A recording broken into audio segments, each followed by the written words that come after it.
Stop. Whatever you're doing right now, stop. I need you to listen to me very carefully, because what I'm about to tell you in the next 30 minutes is something that your bank doesn't want you to know, something that your financial advisor is too scared to say out loud, something the mainstream media has been deliberately burying because the moment the public finds out, everything collapses. I'm not here to scare you. I'm here because the data, the hard, undeniable, documented data is showing us something terrifying. And the clock is already ticking. By the end of 2026, your savings account could be worth nothing. Not half. Not a fraction. Nothing. And before you click away, before you call me crazy, I want you to ask yourself one question. When was the last time your savings actually grew? If you can't answer that question, then keep watching. Because what's coming is worse than anything we've seen since 2008. In fact, it's worse than 2008. It's worse than the Great Depression. And most people, 99% of the people watching this, have absolutely no idea it's already happening. This is the ugly truth. And today we're going to expose every single layer of it. Let's start with the foundation. Because before we get into what's coming, you need to understand what's already happening to your money right now. Today, as you watch this video, it's called inflation, but not the polished, cleaned up version they teach you in school. I'm talking about real, street-level inflation, the kind that hits you when you go to the grocery store and your cart looks half empty, but the total is somehow higher than last month. The government tells you inflation is under control. They flash numbers like 3.2%, 3.5%, and they smile on camera and say, "We've got this." But here's what they don't tell you. Real inflation, the actual cost of living increase that real American families are experiencing, is running between 15% and 20% annually when you factor in housing, food, fuel, insurance, and healthcare. Not 3%, not 4%, 15 to 20%. Think about what that means for your savings account. If you have $50,000 sitting in a bank account earning 0.5% interest, which is what most standard savings accounts offer, you're losing somewhere between $7,000 and $10,000 of purchasing power. Every single year, you're not saving money, you're watching it evaporate, silently, invisibly, day by day. And this is just the beginning of the problem. Because what's really terrifying isn't the inflation rate today. It's where inflation is being forced to go by forces so large, so interconnected, and so deeply broken that there may be no stopping what comes next. We're talking about a perfect storm, and every single element of that storm is already in motion. Let me show you something that should make every single American lose sleep at night. The United States national debt just crossed $34 trillion. Let that number sink in. 34 trillion, that's $34 trillion. If you started counting to 34 trillion one number per second, it would take you over 1 million years. And here's the absolute nightmare of it. That number is growing by approximately $1 trillion every 90 days, every quarter, like clockwork. Now, why does this matter to your savings account? Here's where it gets dark. To service that debt to pay the interest alone, the United States government is now spending more money than it spends on its entire military budget. More than Medicare, more than Social Security, just the interest. And interest rates have been rising, which means the cost of that debt is skyrocketing. The Federal Reserve raised interest rates to the highest level in over 2 decades, trying to fight that inflation we just talked about. But here's the vicious cycle nobody is explaining to you. Higher interest rates teach you more expensive debt for the government. More expensive debt teach you more money printed to cover it.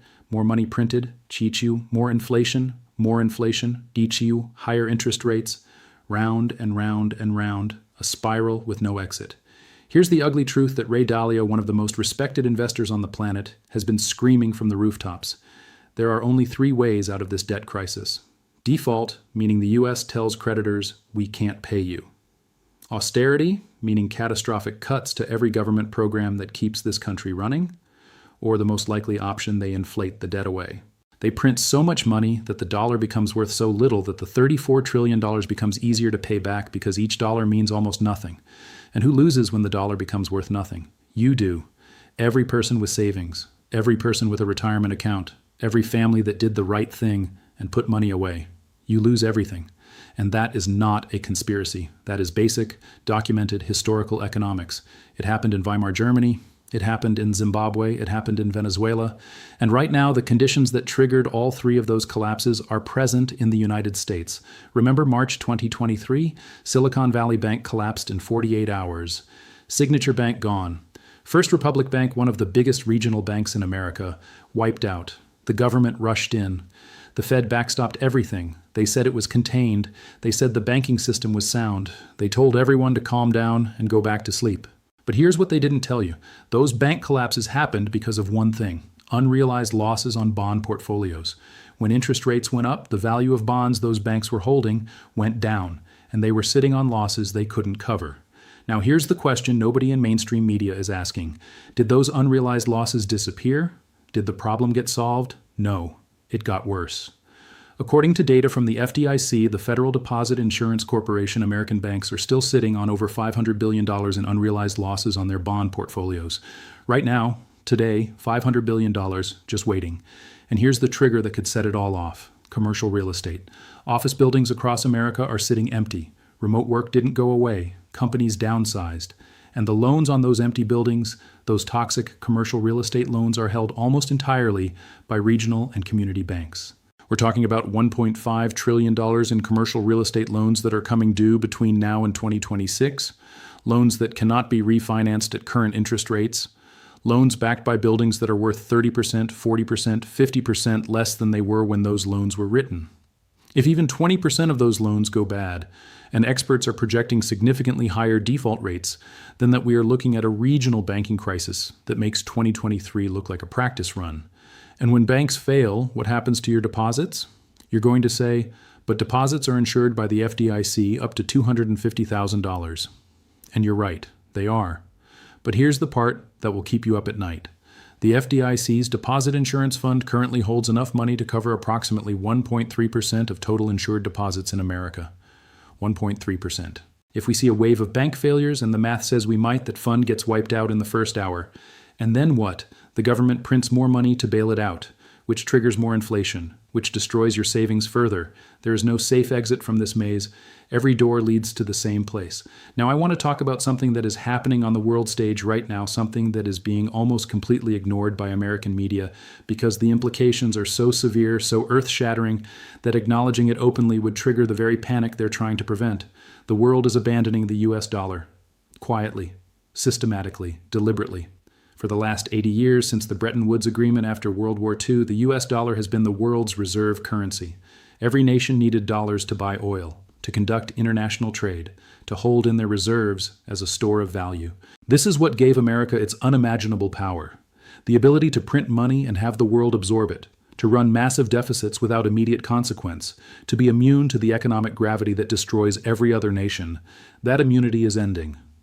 BRICS nations, Brazil, Russia, India, China, South Africa, representing over 40% of the world's population and a growing share of global GDP, have been building an alternative financial system, alternative payment networks, trade deals, denominated not in dollars, but in local currencies, gold-backed settlement systems. Saudi Arabia, America's most important oil ally, is now accepting payment for oil in Chinese yuan. This is monumental. Oil has been dollar-denominated since the 1970s. The petrodollar system, the bedrock of American financial dominance, is fracturing. China has been dumping U.S. Treasury bonds, the debt instruments that fund the American government, at record pace. In 2023 alone, China sold hundreds of billions in U.S. Treasuries. Japan, America's largest foreign creditor, has been selling too. When the world stops needing dollars, when the demand for the dollar collapses all those trillions of dollars that are currently held abroad, they come home. They flood back into the United States. And when that happens, you want to talk about inflation? We'll be looking at inflation numbers that make today look like paradise. The purchasing power of every dollar you've saved, every dollar sitting in your retirement account, your 401k, your savings account, gets destroyed. Not gradually, rapidly. This is not a prediction. This is the logical, inevitable consequence of the financial warfare being waged against the dollar right now. And 2026 is looking like the flashpoint. A lot of people watching this are going to say, okay, but I own property. Real estate is a hedge against inflation. I'm protected. I need to very carefully dismantle that belief, because what's happening in the housing market right now is not a hedge. It's a trap. Home prices in America are at historically unprecedented levels relative to income. The median American home now costs over 7 times the median annual household income. Historically, the healthy ratio is 3 to 4 times. We are at nearly double the danger threshold. And here's why that matters more right now than ever before. Mortgage rates are sitting above 7%. At these rates, the monthly payment on a median-priced home has more than doubled compared to just 3 years ago. The average American family cannot afford to buy a home. First-time home buyers have virtually disappeared from the market. So what's holding prices up? Inventory, or rather, the catastrophic lack of it. Homeowners who locked in 3% mortgages during COVID refused to sell because they'd have to buy back in at 7%. So nothing moves. The market is frozen. But frozen doesn't mean safe. Frozen means pressurized. And when the pressure releases, when unemployment spikes, as the economy finally buckles under the weight of all the debt we've discussed, when adjustable rate mortgages reset to rates people cannot afford, when corporate landlords who borrowed cheap money to buy up entire neighborhoods start defaulting, that frozen market doesn't thaw gently. It shatters. If you own a home and you're thinking of it as your retirement plan, you need to have a serious conversation with yourself about what that home is actually worth in a market where nobody can get a mortgage, unemployment is rising, and banks are in crisis. The answer might not be what you want to hear. So, why 2026? Why is that the specific year I'm pointing to? Because 2026 is when multiple catastrophic forces converge simultaneously. And when they hit at the same time, the system cannot absorb all of them at once. First, the debt ceiling crisis. The United States government is on track to face yet another catastrophic debt ceiling showdown in 2025, leading into 2026. Each one of these crises chips away at global confidence in American financial stability. One day, maybe not this time, maybe not next time, but one time, the world stops believing Washington will get its act together, and that day confidence in the dollar collapses overnight. Second, the commercial real estate loan wall. As we discussed, $1.5 trillion in commercial real estate loans come due between now and 2026. The refinancing math doesn't work, the defaults will cascade, and the banks holding those loans will be in crisis. Third, the BRICS. Alternative financial system is targeting 2025 to 2026 for major expansion. More nations joining, more trade conducted outside the dollar, more U.S. treasuries being sold on global markets. Fourth, the Federal Reserve faces an impossible choice by 2026. If they cut rates to save the economy, inflation explodes. If they keep rates high, the debt servicing cost bankrupts the government and collapses the banking system. There is no good option. There is only choosing which disaster happens first. Fifth, and perhaps most importantly, the 2026 midterm election cycle means politicians will be under maximum pressure to spend money they don't have to buy votes. More deficit spending, more money printing, more inflation. These five forces are not happening in isolation. They are feeding each other, amplifying each other, and they are all scheduled to peak at the same time between 2025 and 2026. This is not speculation. This is a calendar, and that calendar is almost full. I know what you're feeling right now. I know because I felt it too when I first started connecting these dots. You feel a kind of cold, creeping dread. Like the ground is shifting under your feet. Like everything you were told, everything you built your financial life on might be built on sand. And I'm not going to lie to you and tell you there's a magic solution that makes all of this go away. There isn't. What's coming is going to affect everyone. But there is a massive difference between the people who see it coming and prepare, and the people who look away and pretend it isn't happening. The people who prepared before the 2008 financial crisis didn't just survive it. Some of them built generational wealth from it. Because when the system breaks, assets get repriced. And people with liquid capital and hard assets are the ones who can buy everything that panicking people are selling at a fraction of its value. So here's what the people who understand this are doing. Not financial advice, just what the data shows. Number one, they're reducing exposure to cash. Not because cash is useless, but because holding large amounts of depreciating currency in a low-interest bank account is a guaranteed loss. They're keeping only what they need for 3 to 6 months of expenses in liquid cash and moving the rest. Number two, they're looking at hard assets. Gold and silver have been used as stores of value for 5,000 years, not because of tradition, but because governments cannot print them. Physical precious metals cannot be inflated away. Number three, they're examining their debt. In an inflationary environment, fixed-rate debt actually becomes cheaper in real terms. Variable rate debt becomes catastrophically expensive. Understanding which side of that equation you're on is critical. Number four, they're learning about alternative stores of value. Whether it's agricultural land, commodities, or other inflation-resistant assets, the goal is to hold things that maintain real-world value when paper currency loses purchasing power. Number five, they're getting educated. The single most dangerous thing you can do right now is nothing. Because doing nothing means the system makes all the decisions for you. And based on everything we've discussed today, those decisions are not going to be in your favor. I want to leave you with something that I think about every single day. History doesn't announce itself. The people living through the fall of Rome didn't know they were living through the fall of Rome. The people in Weimar Germany who saw their savings destroyed by hyperinflation, many of them were told it couldn't happen. That the institutions were too strong, that the system had safeguards, The safeguards failed. Right now in 2025, we are being told the same things, that the Fed has tools, that the government can handle the debt, that the banking system is fundamentally sound, that inflation is under control, and maybe they're right, maybe I'm wrong about the timeline, maybe it all holds together for another 5 years, but maybe it doesn't. And the question you have to ask yourself is this: what is the cost of being prepared and being wrong versus the cost of being unprepared and being right? If you prepare and nothing happens, you lose a little convenience, maybe some short-term returns. If you don't prepare and everything we've discussed comes to pass, you lose your savings, your retirement, your family's financial security, everything you worked for, everything you sacrificed for gone. The risk is not symmetric. It never was. The system is not broken yet, but it is cracking, and the sound of those cracks is getting louder every single day.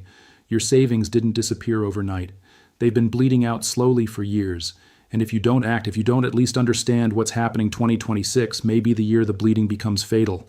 That's the ugly truth, and now you know it. Don't forget to hit subscribe. Share this with someone you care about, because the people who are awake right now, the ones who are paying attention, they're the ones who are going to survive what's coming. I'll see you in the next one.